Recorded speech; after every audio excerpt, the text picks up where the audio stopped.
میں صرف میری اپنی رائے یہ ہے کہ اگر کوئی جرم کرتا ہے, اگر کسی سنگین جرم میں ملوث ہے, تو جو مروجہ قوانین ملک میں رائج ہیں اس کے مطابق ہی وہ معاملہ ہوگا. پھر آپ اگر شرعی قوانین کی بات کرتے ہیں, شریعت کو لاگو کرنے کی بات کرتے ہیں, تو پوری طرح سے شریعت کو لاگو کریں, پھر ان قوانین کا اطلاق کریں. وائس چانسلر بہت محترم ہوتے ہیں, لیکن اگر کوئی وائس چانسلر کسی ایسے جرم میں ملوث ہے, یا چیز سامنے آتی ہے, یا میرے ساتھ تو وہ سلوک ہوتا ہے, میرے تو ہتھکڑی لگتی ہے, لیکن چونکہ وہ وائس چانسلر ہے تو اس لیے اس کو ہتھکڑی نہیں لگے گی. تو یہ چیزیں جو ہے نا, یہ تضادات ہیں جو ہمارے معاشرے کے تضادات ہیں. بہت سارے لوگ ان کی حمایت میں کھڑے ہوئے, بہت سارے لوگ ان کے خلاف بات کرنے لگے. میرے خیال میں قانون ملک میں ایک ہی ہونا چاہیے, اور جس کی اور بالکل اس کے منصفانہ طریقے سے اس کو لاگو ہونا چاہیے, تو یہ شاید شکایت پیدا نہ ہو. اس سے بڑی بے موقع اور بے محل تھا کہ ہم نے اسلامی نظریاتی کونسل کو درمیان میں ڈال دیا. پھر ابھی یہ بیان چل ہی رہا تھا کہ فواد چودھری صاحب حسب دستور حسب توفیق وہ بھی آ گئے درمیان میں. اس طرح یہ بحث دوسری طرف جانے لگی. میرے خیال میں اس کو اسی طرح جو پارلیمنٹ میں جو کام ہو رہا ہے نیب قوانین کے حوالے سے, تو میرے خیال میں سب کی عزت بچ جائے گی. طریقے سے یہ معاملہ افہام و تفہیم سے طے پا جائے گا, اور نیب کے قوانین وہ نپٹ جائیں گے. ٹھیک ہے طارق چودھری صاحب, ہاشمی صاحب نے بات کی نیب کو لپیٹنے کا ایک جو عمل ہے وہ بات کی, یا پھر اشارے کی بات کی, لیکن چودھری انہوں نے مثال دی فواد چودھری صاحب کی. فواد چودھری صاحب تو کہہ رہے ہیں کہ اسلامی نظریاتی کونسل کا ہی کوئی رہنے کا جواز ہی نہیں ہے, ویسے ہی اتنی تنخواہیں لے رہے ہیں. تو آپ اس سارے معاملے کو کیسے دیکھ رہے ہیں؟ دیکھیں جی, ویسے تو جب سے حکومت آئی ہے پی ٹی آئی کی, یہ تو واحد حکومت ہے جو لوگوں کی تنخواہیں گنتی ہے. ہر محکمے کے بارے میں کہتے ہیں کہ فلاں جو ہے محکمہ وہ کس لیے تنخواہیں لے رہا ہے, فلاں بندہ جو ہے وہ کیا کر رہا ہے, فلاں کتنا تنخواہ کیوں ہے, فلاں محکمے کی افادیت ہے کیا ہے. ہر محکمے کی افادیت ہوتی ہے, ہر ادارے کی افادیت ہوتی ہے, اور ہر ادارے پہ ظاہر پیسے خرچ ہوتے ہیں. یہ تو کوئی عجیب و غریب کنسیپٹ ہے کہ سب سے پہلے تنخواہ کا ذکر آتا ہے. اس سے پہلے آپ کو یاد ہوگا کہ ہمارے ایک فارمر بہت بڑے عہدے پر فائز تھے, وہ جو باہر سے ڈاکٹر آئے تھے ان کی تنخواہیں گنتے تھے, اور وہ بیچارے واپس چلے گئے, اور وہ اسپتال جو ہے ابھی تک بند ہے. وہ تنخواہوں والی بات تو ہے تھوڑے. اگر وہ سمجھتے ہیں فواد چودھری صاحب کہ یہ اسلامی نظریاتی کونسل کی کوئی آئینی ہے, کوئی اس کی افادیت نہیں ہے, تو حکومت میں بیٹھے ہیں, اس کو ختم کر دیں. پتہ نہیں وہ کیوں ٹویٹ پہ کھیلتے ہیں, کہ اکثر وزراء جو ہے وہ ٹویٹ پہ باتیں کرتے ہیں, پارلیمنٹ پہ باتیں نہیں کرتے ہیں. وہ منگل کو کیبنٹ کا اجلاس ہوگا, اس میں تجویز پیش کر دیں کہ وہ ختم کر دیں, یا ختم کر دیں. آئینی ادارہ ہے, اس کے لیے ایک طریقہ کار, اس کو ختم کر دیں. اب ایک تو بحث یہ ہے کہ اس کی افادیت ہے یا نہیں ہے. دوسری اس کی بحث یہ ہے کہ انہوں نے جو نیب کے بارے میں کوئی جو ریمارکس دیے یا اپنے ریکمنڈیشن دی ہیں, ظاہر ہے یہ جو اسلامی نظریاتی کونسل کا اجلاس کو نیب کے بارے میں نہیں تھا. اب نیب والی بات زیادہ وہ جو ہے میڈیا میں اس کی ہائپ کریٹ ہوگی. اینول ان کی کانفرنس تھی, اور وہ پوری کانفرنس میں پورے ایک ایجنڈے کے تحت درجنوں چیزیں ہیں جس پر وہ بات چیت کرتے ہیں, ریکمنڈیشن دیتے ہیں. تو انہوں نے خاص طور پہ آج نیب کو نہیں کیا. 2 دن کانفرنس کے بعد آج ان کی کنکلوڈ ہوئی, تو انہوں نے پریس کانفرنس کی. اس میں نیب کی جو 2-3 دفعات تھی, انہوں نے کہا کہ 2-3 دفعات غیر اسلامی ہیں یا اسلامی قوانین کے مصادم ہیں. بالکل ٹھیک ہے, کسی بندے کو غیر معنی مدت کے لیے گرفتار کر کے اندر ڈال دینا بغیر ثبوت کے, یہ واقعی غیر انسانی ہے, غیر اسلامی ہے. کون سا دنیا کا قانون اجازت دیتا ہے کہ آپ کسی بندے کو پکڑ کے جیل میں ڈال دیں اور اس کو کہیں کہ تمہارے خلاف جو ثبوت نہیں, بات مکمل کر لیں نا, تو یہ کہہ دیا جائے کہ تمہارے خلاف جو ثبوت ہے, جو جرم ہے, تم جیل میں ہو اور تمہیں جیل کے اندر ہے کہ تم نے اپنے الزام کو ڈیفینڈ کرنا ہے, ثابت یہ کرنا ہے, تم پر لگایا گیا الزام جھوٹ ہے. دنیا بھر کے مسلمہ قوانین کہتے ہیں کہ میں اگر الزام لگاتا ہوں تو میں ثابت کروں کہ آپ کے خلاف یہ جرم جو ہے ثابت شدہ ہے, تو یہ ٹھیک ہے اسلامی نظریاتی کونسل کی بات, اس میں کوئی غلط بات نہیں ہے. کوئی غلط بات آپ کو لگتا ہے نہیں ہے. مجیب صاحب آپ بتائیے گا کہ یہ انہوں نے بھی کہا کہ فواد چودھری صاحب کبھی نہ کبھی کوئی بات کر لیتے ہیں, لیکن یہ سارے لوگ ٹویٹ پہ بات کرتے ہیں, نہ کابینہ میں اس طرح کے مسئلوں کو اٹھاتے ہیں, نہ پارلیمنٹ میں بحث کرتے ہیں. آپ کو کیا لگتا ہے کہ یہ سارے بس ٹویٹر پر ہی سب کچھ کھیل رہے ہیں؟ فرزانہ, کوئی بھی فیصلہ کرنے سے پہلے پی ٹی آئی کی حکومت اس کے لیے فضا اور راہ ہموار کرتی ہے. اس کے لیے فواد چودھری ہوں یا کوئی اور ہوں, وہ ایک شوشہ لے کے آتے ہیں سوشل میڈیا پہ, اور اس کے بعد جو ہے ان کے جو لابی کے لوگ ہیں وہ اس کو اچھالنا شروع کر دیتے ہیں, اور پھر وہ سوشل میڈیا سے فضا بنتے بنتے پھر نیشنل میڈیا پہ آ جاتی ہے, اور پھر جا کے ایک باقاعدہ کارروائی کی جاتی ہے. اس بار بھی اسلامی نظریاتی کونسل کی تجاویز آ گئی ہیں، اور طارق صاحب کی بات بالکل صحیح ہے کہ ان کی تجاویز اپنی جگہ پر بالکل صحیح ہیں، لیکن اسلامی نظریاتی کونسل کی اگر تجاویز کو لاگو کرنا ہے تو پھر تعزیرات پاکستان پہ سب سے پہلے کرنا چاہیے نا، نیب قوانین پہ کیوں؟ جب شرعی قوانین ہونے ہیں تو پھر پورے ملک میں لاگو ہوں، تعزیرات پاکستان کی جگہ اسلامی قوانین پورے لاگو کر دیے جائیں نا، تاکہ اسلامی نظریاتی کونسل کی سفارشات پر مکمل عمل درآمد ہو سکے۔ صرف اپنے مقاصد کے اصول کے لیے کچھ جگہوں پہ اسلامی نظریاتی کونسل کی تجاویز کو سنجیدگی سے لیا جاتا ہے، ویسے نہیں لیا جاتا، جہاں نقصان میں نظر آتا ہے وہاں پہ جو لبرل حلقے ہیں وہ ایک دم اٹھ کھڑے ہوتے ہیں اور ایک دم شور مچ جاتا ہے اس کے خلاف۔ جب خواتین کا معاملہ تھا ہم نے دیکھا تھا یہی ہوا تھا۔ تو ایسی چیزیں جہاں پہ مفادات ہوتے ہیں لوگوں کے، اس کے حساب سے لوگ چل رہے ہوتے ہیں۔ نیب کا کام اب تقریباً لوگوں کے نظر میں شاید ختم ہو رہا ہے، کیونکہ دو بڑی فیملیاں تھیں ان کو سائڈ پہ کر دیا گیا، ایکسپوز بھی ہو گیا ہے، باقی اب ان سے زیادہ کام نہیں لینا تو اس لیے ان کو فارغ ہی کر دیا جائے۔ ٹھیک ہے، ان کا چونکہ بہت سارے مسائل جو ہیں اس وقت ایٹ اے ٹائم چل رہے ہیں، تو ایک بیچ میں یہ بھی جو ہے پخ ڈال دی گئی ہے۔ بہرحال جو بھی ہے اس کو تو حکومت نے ہی نمٹانا ہے۔ یہاں پر لیں گے ایک بریک کے بعد جب واپس آئیں گے تو امریکہ اور ایران کی ٹینشن پر بات کریں گے۔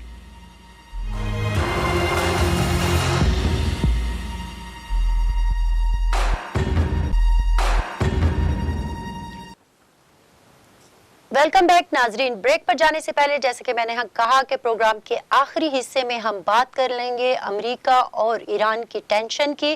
چودھری صاحب، ڈائریکٹ آپ کے پاس سوال کے ساتھ آؤں گی، اور سوال یہ ہے کہ اقوام متحدہ میں امریکی سفیر نے جو ایک خط لکھا ہے اور اس میں کہا ہے کہ ایرانی حکومت مزید جارحیت اختیار نہ کرے اور دنیا کے امن کو ہمیں مزید نقصان نہیں پہنچانا چاہیے، اور ایک جو غیر مشروط مذاکرات کی پیشکش ہے، اس کو آپ کیسے دیکھ رہے ہیں کہ ایک دم سے اتنی ٹینشن اور پھر مذاکرات کی بات؟ دیکھیں، چونکہ ٹائم بہت مؤخر ہے، گزشتہ کئی دنوں میں تو بڑے بڑے تجزیہ نگار اس کو تیسری عالمی جنگ سے تشبیہ دے رہے تھے، تو تب بھی ہم نے یہ کہا تھا کہ ایسی کوئی صورتحال نظر نہیں آتی۔ اب کل سے جو ہے، جس طرح جواد ظریف صاحب کا ٹویٹ تھا جو کل انہوں نے جو ایران نے حملے کیے تھے ایئر بیس پر، جس کی ابھی تک کنٹروورسی ہے کہ اس حملے میں کیا نقصان ہوا کیا نہیں ہوا، اس اگر ٹویٹ کو آپ پڑھ لیں، اس کے الفاظ پڑھ لیں، تو ایران کی طرف سے جو ایک جسچر آیا تھا وہ بھی سب کے سامنے ہے۔ پھر کل سے امریکی عہدیداروں کے بیانات اور ایون صدر ٹرمپ کے بیانات میں بین السطور یہی چھپا ہوا تھا، اور پھر جو آج آپ ذکر کر رہی ہیں جس خط کا، اس سے لگتا یہ ہے کہ یہ معاملہ فردر ایسکیلیشن کی طرف نہیں جائے گا، ڈی ایسکیلیشن ہوگی، اور دونوں فریقین نے اپنا اپنا جو غصہ تھا، اپنا اپنا اظہار کرنا تھا کر لیا۔ اب جو ہے وہ ان کو پتہ ہے کہ اگر بات جو ہے مزید آگے بڑھی، اس کا ریجن میں کیا اس کا نتیجہ نکلے گا۔ ویسے تو طاقت جو ہوتی ہے، امریکہ کے پاس طاقت ہے، طاقت کے پاس کوئی عقل شکل نام کی کوئی چیز نہیں ہوتی، اور وہ اپنا اظہار مانگتی ہے۔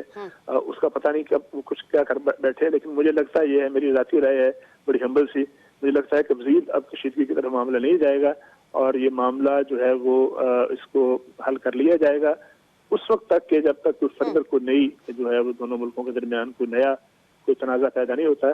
تو لگتا یہ ہے کہ بیٹر سینس پریویل ہو رہی ہے۔ جی، فی الحال معاملات آپ کو لگتا ہے کہ سنبھل گئے ہیں۔ ہاشمی صاحب، آپ یقیناً خبریں دیکھ رہے ہوں گے، امریکہ کے اندر ٹرمپ صاحب کے جو فیصلے ہیں ان کی بڑی عجیب سی رسپانس، عجیب سا سامنے آ رہا ہے، اور یہ بھی کہا رہا ہے کہ کانگریس کی اجازت کے بغیر جو ہے ایران کے خلاف کوئی کارروائی نہ کی جائے، اور یہ جو کیا گیا وہ بھی کچھ ٹھیک نہیں تھا۔ تو آپ کو کیا لگتا ہے کہ ٹرمپ کو اپنے ہی ملک میں اتنی زیادہ مخالفت کا سامنا ہے، تو پھر کیسے وہ ایک دم اس طرح سے بڑا فیصلہ انہوں نے کر لیا؟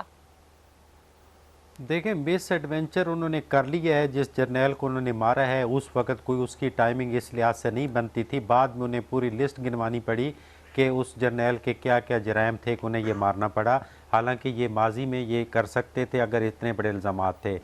دوسری بات مختصر یہ ہے کہ جن روس کو روکنے کے لیے امریکہ جب ہمارے پاس افغانستان میں آیا تھا کہ اس کو روس کو گرم پانیوں تک نہیں جانے دینا، تو آج خود کئی سالوں سے ان گرم پانیوں کو تباہ و برباد کر رہے ہیں۔ تیسری بات یہ ہے کہ اس میں کوئی شک نہیں ہے کہ ہے جو ایران نے اختیار کیا ہے کہ ہے جرم ضعیفی کی سزا، مرگ مفاجات، اس سے بچنے کے لیے انہوں نے ایک چپیڑ کرائی ہے امریکہ کو کہ ہم جتنے مرضی کمزوروں بتائیں تو صحیح کہ جو بھی ہمارے سامنے بھی دشمن کا کوئی حصہ آئے گا تو ہم اس کو تباہ کرائیں گے. تو یہ ایک جرأت مندانہ قوم کی نشانی ہوتی ہے. جو وزیر اعظم نے بات کی ہے کہ ہم کسی کو اپنی سرزمین یا کسی کی جنگ کا حصہ نہیں بنیں گے، بات سیدھی کرنی چاہیے کہ ہم امریکہ کو اڈے نہیں دیں گے ایران پہ حملہ کرنے کے لیے. ادروائز آپ کیسے نہیں کسی کی جنگ کا حصہ بن سکتے؟ جب آپ پہ کوئی حملہ کرے گا تو آپ کو برادر اسلامی ملک کا ساتھ دینا پڑے گا، ادروائز اگلا ٹارگٹ تو پاکستان ہوگا. یہ آپ افغانستان اور وسطی دوسرے ممالک میں آپ تجربہ کر چکے ہیں، تو اس لیے واضح پالیسی ہونی چاہیے. فرزانہ ٹھیک ہے. رفعت صاحب، آپ کو کیا لگتا ہے کہ یہ جو سچویشن بن گئی اب امریکہ میں خود ٹرمپ صاحب کے لیے، وہ کس طرف جا رہی ہے؟ دیکھیں جانی تو کس طرف ہے، ان کو اندرون، آپ نے خود ہی اپنی گفتگو میں یہ بات کہہ دی کہ انہیں اندرون خانہ خاصی مخالفت کا سامنا ہے. پھر یورپ بھی ان کے ساتھ نہیں ہے، جرمنی ہے، فرانس ہے، اور فرانس کے ویسے بھی ایران کے ساتھ جس طرح کے تعلقات ہیں، تو اس میں خود امریکی صدر بھی اس بات کا فیصلہ شاید نہیں کر پائے اور انہوں نے یہ کر دیا. پھر اس میں ایک سب سے اچھی چیز یہ آپ نے دیکھا کہ ہمارے وزیر اعظم صاحب نے اتنے کام کیے ہیں اور انہوں نے آج صلح صفائی کی بات کی، اور ایک مرتبہ پھر یہ بات کی ہے کہ صدر ٹرمپ کو انہوں نے کہا تھا کہ وہ صلح کروائیں گے ایران سے، وہ صلح کروائیں گے ایران کی سعودی عرب سے. تو ممکن ہے کہ وزیر اعظم عمران خان کا کوئی ایسا چیز کام آ جائے، اور وہ کیونکہ اسی مہینے میں وہ جا بھی رہے ہیں، ڈاووس جائیں گے، تو وہاں ان کی عالمی رہنماؤں سے ملاقات ہوگی. تو ہو سکتا ہے کہ پاکستان میں تو شاید نہیں کر سکے، لیکن وہ ان ملکوں کی صلح صفائی ضرور کروانے میں کامیاب ہو جائیں گے. کامیاب ہو جائیں گے. مجیب صاحب، آپ کو بھی لگتا ہے کہ یہ سچویشن جو ہے اب آہستہ آہستہ ڈیفیوز ہو رہی ہے؟ فرزانہ، شروع دن سے کم از کم میرا یہ موقف رہا کہ دونوں ملک اس پوزیشن میں نہیں ہے کہ براہ راست جنگ کا ایندھن بنائے اپنے عوام کو، اس لیے پراکسیز ان کی چلیں گی. اور جب ایران کا جرنیل کو ٹارگٹ کر لیا گیا تو ایران کی طرف سے جوابی کارروائی ضروری تھی، اور وہ بھی جوابی کارروائی اس نے عراق میں اسی ایریے میں کی، ایک بیس کو نشانہ بنایا. متضاد دعوے اپنی جگہ پر، لیکن دونوں نے اپنا غصہ ٹھنڈا کر لیا ہے. پراکسیز ہیں، پراکسیز چلتی رہیں گی. دونوں ملک اس پوزیشن میں قطعی نہیں ہے کہ وہ براہ راست جنگ میں جائیں، اور دونوں کی طرف سے بیانات بھی آ گئے. اپنے اپنے لوگوں کے غصے کو انہوں نے ٹھنڈا کر لیا ہے. جو اشتعال ایران میں تھا وہ بھی اب کافی مان پڑ گیا ہے. جو جنرل سلیمانی کے حوالے سے غصہ امریکہ میں تھا وہ بھی ٹھنڈا ہو گیا ہے. امریکہ کا اتحادی اسرائیل بھی خوش ہے اور وہ لوگ بھی خوش ہیں. اس لیے معاملات ایسے ہی چلتے رہیں گے نارمل. فرزانہ ایک جملہ کہوں گا میں صرف، آپ چاروں کا، جی میں صرف یہ کہوں گا کہ اس پراکسی وار کے نتیجے میں کہیں ہمارا ملک اس میں لپیٹ میں نہ آ جائے، جس کا بہت اندیشہ ہے. ٹھیک ہے، اللہ نہ کرے کہ ایسا ہو. آپ چاروں کا بے حد شکریہ. ہماری طرف سے اتنا ہی. بیورو رپورٹ سے فرزانہ علی کو دیجیے اجازت. اللہ حافظ.